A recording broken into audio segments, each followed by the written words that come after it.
The idea of an afterlife, which of course is really at the centre of most religions, is, I think, meant to provide us with a level of comfort when we lose somebody that we love, as well as lessen any fear that we might have about our own death. When people that we care about die, we miss them terribly, and it must be very reassuring to know that you'll be reunited with them at some future point, rather than just having them cruelly wrenched away forever. I think it's meant to soften the blow, to make things easy to bear. But I think I can draw a valid parallel with that and the middle of the last century, when barbiturates and tranquilizers were invented, and they were pretty widely prescribed to treat depression and other nervous disorders. They were prescribed much more widely than they are today.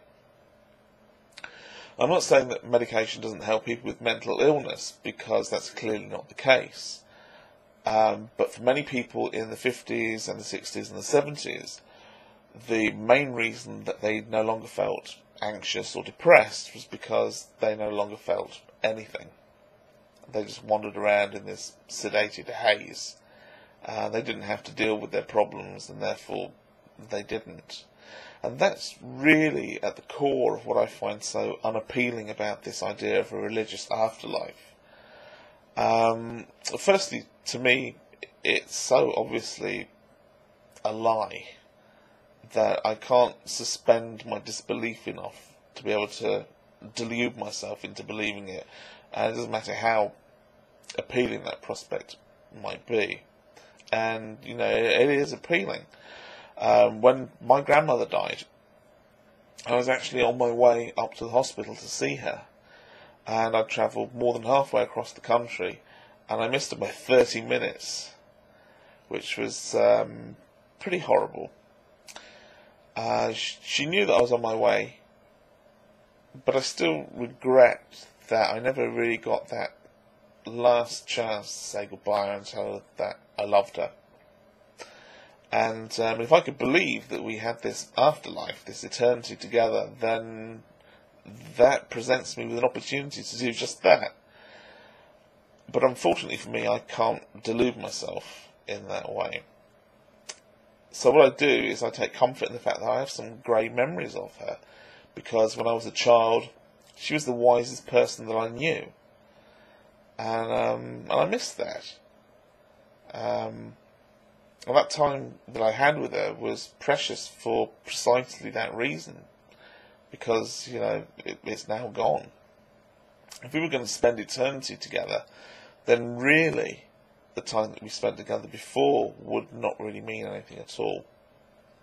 So for me, the prospect of an afterlife actually takes away the value of this life, in the same way that, people who are prescribed these tranquilizers in the 50s and 60s and 70s had all of their feelings taken away, not just the bad ones. And I take some comfort in the fact that the strength of the pain that I feel over the loss actually reinforces just how valuable and precious those memories are. So I don't think that religion really helps anybody to cope with death or loss at all. What it does provide is a degree of anesthesia by denying death and loss.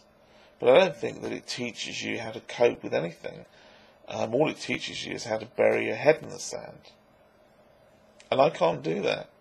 It's not who I am, and it's not who I want to be. I'm interested in the world around me, and I actually love being interested in the world around me. I love the buzz that I get from new ideas, the high that I get from finally understanding something which had been baffling me, from learning new things. And I find that this lack of belief in an afterlife means that really I appreciate the time that I do have with people now, because I know that this now will never happen again. And if I put things off and I miss the boat, it stays missed forever. because I know that there will come a time when there isn't a tomorrow. And because of that, I make sure that I enjoy today.